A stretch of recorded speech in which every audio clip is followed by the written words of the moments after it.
জয় শ্রীকৃষ্ণ। রাধে রাধে। নমস্কার বন্ধুরা, সত্যানুসরণ চ্যানেলে আপনাদের সকলকে জানাই স্বাগত। আমি আশা করি আপনারা সকলে ভগবান বা ঈশ্বরের কৃপায় ভালো আছেন, সুস্থ আছেন। বন্ধুরা, আপনি যদি লাইফে কিছু শিখতে চান বা জানতে চান তাহলে চ্যানেলটি সাবস্ক্রাইব অবশ্যই করুন। বন্ধুরা, পবিত্র ফাল্গুন মাসের যে কোনো সোমবারে অতি অবশ্যই দান করুন সামান্য এই জিনিসগুলি। এর ফলে আপনারই জীবনে সুখ, শান্তি, সমৃদ্ধি বহু গুণ বৃদ্ধি পাবে। হ্যাঁ বন্ধুরা, দেবাদিদেব মহাদেবের আশীর্বাদে সমস্ত মনস্কামনা আপনার পূরণ হবে এবং বহু জন্মের পাপ থেকেও আপনারা খুব সহজেই মুক্তি পাবেন। তাই আজ আমি আমার এই ভিডিওর মাধ্যমে এমন কিছু কিছু জিনিসের কথা আপনাদের জানিয়ে দেব যা আমাদের অতি পরিচিত এবং অতি সামান্য। এই ছোট্ট ছোট্ট জিনিসগুলি আপনি যদি এই পবিত্র ফাল্গুন মাস চলাকালীন কোনো অসহায়, গরিব, দুঃখী, দুস্থ মানুষকে দান করতে পারেন তাহলে দেবাদিদেব মহাদেবের কৃপা দৃষ্টি সদা সর্বদাই আপনার ওপরে থাকবে।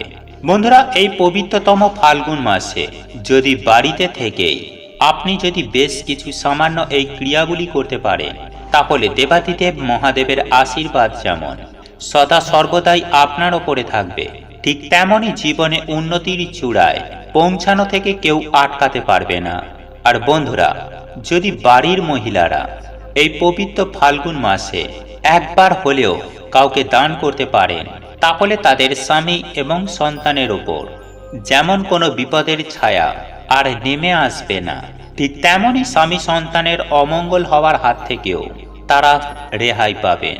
বন্ধুরা, এক কথায় বলতে গেলে যে দেবাদিদেব মহাদেবের কৃপা ধন্য হতে পারবে। তাহলে বন্ধুরা, কোন সেই জিনিসগুলি যেগুলি এই পবিত্র ফাল্গুন মাসের যে কোনো একটি সোমবারে কাউকে দান করলে দেবাদিদেব মহাদেবের কৃপা ধন্য হওয়া যায় এবং সারা বছর রোগ ব্যাধি থেকে মুক্তি লাভ করে আর্থিক উন্নতির পথ প্রশস্ত হওয়া যায়। আর সেই বিষয় জানার জন্য আজকের এই ভিডিওটি সম্পূর্ণ দেখতে থাকুন। তাই এই প্রসঙ্গে বিস্তারিত জানার আগে আপনাদের বলে রাখি, আপনি যদি আমাদের চ্যানেলে নতুন হয়ে থাকেন তাহলে চ্যানেলটি অবশ্যই সাবস্ক্রাইব করুন এবং পাশে থাকা নোটিফিকেশন বেল আইকনটি ক্লিক করুন, কারণ আমি বিভিন্ন প্রকার তন্ত্রমন্ত্র, বশীকরণ, টোটকা, বাস্তু টিপস, জ্যোতিষশাস্ত্র, পুজো আরাধনা এবং ব্ল্যাক ম্যাজিক করা নিয়ে নিত্য নতুন ভিডিও আপলোড করে থাকি, যা প্রয়োগ করার মাধ্যমে আপনার জীবনে থাকা সকল প্রকার সমস্যার সমাধান করতে পারবেন। চলুন এইবার মূল আলোচনায় প্রবেশ করা যাক। তবে মূল আলোচনায় প্রবেশ করার আগে আপনি যদি দেবাদিদেব মহাদেবের একনিষ্ঠ ভক্ত হয়ে থাকেন তাহলে ওম নমঃ শিবায়, হর হর মহাদেব লিখে কমেন্ট করতে একদমই ভুলবেন না। বন্ধুরা, আমি সবার প্রথমেই যে জিনিসটির কথা বলবো তা হলো চাল। হ্যাঁ বন্ধুরা, আপনারা একেবারে ঠিকই শুনেছেন, মা লক্ষ্মীর স্বরূপ এই চাল যদি আপনি এই পবিত্র ফাল্গুন মাসে কাউকে নিবেদন করতে পারেন তাহলে আপনি যা চাইবেন তাই পাবেন। বন্ধুরা, এই এক মুঠো চালের বিনিময়ে আপনার জীবনে কখনোই কোনো প্রকার অন্যের অভাব আসবে না, আর এটা আমি নিশ্চিত রূপেই বলতে পারি। আর বন্ধুরা, আপনার পক্ষে যদি সম্ভব হয় তাহলে অবশ্যই ভিক্ষুককে বা কোনো দরিদ্র ব্রাহ্মণকে এই পবিত্র ফাল্গুন মাসের যে কোনো একটি সোমবারে এক মুঠো চাল অবশ্যই নিবেদন করবেন। আর আপনার পক্ষে যদি সম্ভব হয় তাহলে 5 জন ছোট বাচ্চাকে পবিত্র ফাল্গুন মাসে যে কোনো একটি সোমবারে নিমন্ত্রণ করে আপনি তাদের বাড়িতে খাওয়ান। আর যদি তাদের খাওয়ানোর সামর্থ্য আপনার না থেকে থাকে তাহলে অন্ততপক্ষে জল বাতাসও তাদের দিতে পারেন। এমনটি করলে বহু জন্মের পাপ থেকেও আপনি খুব সহজেই উদ্ধার পাবেন। তবে চাল দান করার ক্ষেত্রে একটি বিষয় মাথায় রাখবেন যে আপনারা যখন চাল দান করবেন তা সূর্য থাকাকালীন করবেন। সূর্য ডোবার পর এই চাল আপনারা ভুল করেও কখনোই কাউকে দান করবেন না। বন্ধুরা, এই অন্ন দান করা খুবই অন্যতম পবিত্র দান হিসাবে বিবেচিত করা হয়েছে শাস্ত্রে, কিন্তু এই পবিত্রতম ফাল্গুন মাসে যদি আপনি অন্নের স্বরূপ আপনি এক মুঠো চাল কিংবা আপনার বাড়িতে যদি কাউকে নিমন্ত্রণ করে ভাত খাওয়াতে পারেন তাহলে দেবাদিদেব মহাদেবের কৃপা ধন্য হওয়া থেকে কেউ আপনাকে বঞ্চিত করতে পারবে না। বন্ধুরা, এরপর দ্বিতীয় যে জিনিসটির কথা বলবো তা হলো একটা 1 টাকার কয়েন। হ্যাঁ বন্ধুরা, আপনারা একেবারে ঠিকই শুনেছেন, 1 টাকার কয়েন বা 16 আনা যে কোনো শুভ কাজে আমরা ব্যবহার করে থাকি। আর আপনার পক্ষে সম্ভব হলে পবিত্র ফাল্গুন মাসের যে কোনো সোমবারে আপনি একটা 1 টাকার কয়েন কাউকে দান করুন।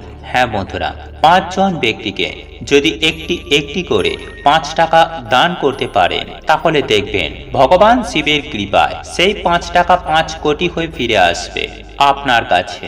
হ্যাঁ বন্ধুরা, একটি 1 টাকার কয়েনের বিনিময়ে, হ্যাঁ বন্ধুরা, 5টি 1 টাকার কয়েনের বিনিময়ে আপনার জীবনে ধন সম্পদ বহু গুণ বৃদ্ধি পাবে এবং আপনারই সংসারে টাকা আসবে হু হু করে, যা আপনার কল্পনারও বাইরে। তৃতীয়ত বলি বন্ধুরা, লবণ। হ্যাঁ বন্ধুরা, আপনারা হয়তো শুনে অবাক হবেন যে লবণ কাউকে দান করবেন।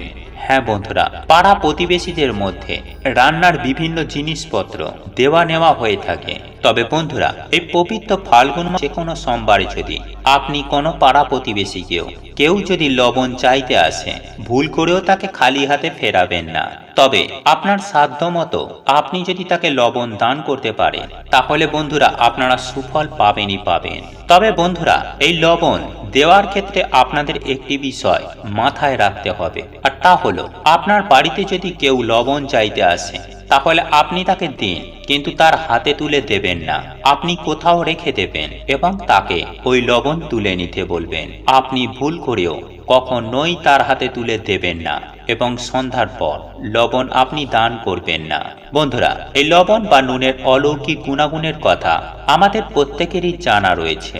এই লবণ বা নুন নানান রকম টোটকা বা উপায় বা ক্রিয়াতে ব্যবহার করা হয়ে থাকে। ঠিক তেমনি আর্থিক উন্নতিতেও এই লবণ অপরিসীম ভূমিকা পালন করে থাকে। তাই তো বলি বন্ধুরা, যে সামান্য 1 চিমটি লবণের বিনিময়ে পাল্টে যেতে পারে আপনার দুর্ভাগ্য এবং খুলে যেতে পারে আপনার সৌভাগ্য। তাই তো বলি বন্ধুরা, সেই পবিত্র ফাল্গুন মাসের যে কোনো সোমবারে অতি অবশ্যই কেউ লবণ চাইতে এলে তাকে ফিরিয়ে দেবেন না। বন্ধুরা, এরপর চতুর্থ যে জিনিসটির কথা বলবো, বন্ধুরা, যদি আপনার বাড়িতে বাস্তু দোষ থেকে থাকে, অর্থাৎ আপনার গৃহে যদি প্রতিদিন অশান্তি কলহ ঝগড়াঝাটি লেগেই থাকে এবং জীবনে যদি সুখ শান্তির অভাব দেখা যায়, তাহলে বন্ধুরা আপনারা এই পবিত্র ফাল্গুন মাসে যে কোনো সোমবারে কোনো একজন ব্যক্তিকে একটি পাথরের বাটি নিবেদন করতে পারেন। হ্যাঁ বন্ধুরা, কোনো একজনকে এই পাথরের বাটি দান করলে আপনার ভাগ্যটি বদলে যাবে। হ্যাঁ বন্ধুরা, তাই আপনারা কোনো গরিব ব্যক্তিকে বা কোনো ব্রাহ্মণকে পাথরের বাটির মধ্যে অন্ন নিবেদন করতে পারেন। এছাড়াও আপনারা এই পবিত্র ফাল্গুন মাসে যেটি করবেন, আর তা হলো একটি তামার ঘটির মধ্যে আপনি কোনো দরিদ্র অসহায় গরিব দুঃখী মানুষকে জল নিবেদন করবেন। আর এমনটি যদি আপনারা করতে পারেন তাহলে আপনারা সুফল পাবেনই পাবেন। বন্ধুরা, এই ফাল্গুন মাস হলো দেবাদিদেব মহাদেবের মাস। তাই এই পবিত্র ফাল্গুন মাসের প্রত্যেকটি সোমবার দেবাদিদেব মহাদেবকে সন্তুষ্ট করে আপনি ভালো বর পেতে চাইলে অতি অবশ্যই দেবাদিদেব মহাদেবকে নিবেদন করুন একটি অপরাজিতা ফুল। হ্যাঁ বন্ধুরা, আপনার পক্ষে যদি সম্ভব হয় 3টি নীল অপরাজিতা ফুল এবং 3টি বেল পাতা দিয়ে দেবাদিদেব মহাদেবের পূজা আরাধনা করুন। এটি করলে আপনার সমস্ত প্রকার মনস্কামনা যেমন খুব দ্রুততার সঙ্গে পূরণ হবে, ঠিক তেমনি আপনার জীবনে তথা আপনার পরিবারে আর্থিক উন্নতি ঘটবে। হ্যাঁ বন্ধুরা, আপনার যেমন ইনকাম বৃদ্ধি হবে, ঠিক তেমনি আপনার বাড়তি খরচ কমে গিয়ে টাকা পয়সা বহু গুণ সঞ্চয় হবে। আর এটা আমি আপনাদের সুনিশ্চিতভাবেই বলতে পারি। তাহলে বন্ধুরা, এই পবিত্র ফাল্গুন মাসের যে কোনো সোমবারে আজকের বলা এই ভিডিওর মাধ্যমে সামান্য এই কয়েকটি জিনিসের মধ্য থেকে যে কোনো একটি আপনারা দান করুন। দেখবেন মাত্র 3 দিনের মধ্যেই এর সুফল আপনি উপলব্ধি করতে পারবেন। বন্ধুরা, আমরা জানি যে দান করা অত্যন্ত একটি পবিত্রতম কাজ। তবে বন্ধুরা, বছরের বেশ কয়েকটি দিনে দান করলে খুবই ভালো ফল লাভ করা যায়, ঠিক সেই সঙ্গে বহু পাপ থেকেও মুক্তি পাওয়া যায়। বন্ধুরা, আপনাদের এই ভিডিওটি যদি পছন্দ হয়ে থাকে তাহলে ভিডিওটি লাইক করুন, কমেন্ট করুন এবং বন্ধুদের সাথে শেয়ার অবশ্যই করুন। মনে রাখবেন, আপনার একটি শেয়ার অনেক মানুষকে উপকৃত করতে পারে। এবং আপনি যদি নতুন হয়ে থাকেন তাহলে চ্যানেলটি অবশ্যই সাবস্ক্রাইব করবেন এবং পাশে থাকা নোটিফিকেশন বেল আইকনটি ক্লিক করবেন এইরূপ নিত্য নতুন ভিডিও সবার আগে দেখার জন্য। ঈশ্বর আপনার মঙ্গল করুক। আপনি সুস্থ থাকুন, ভালো থাকুন।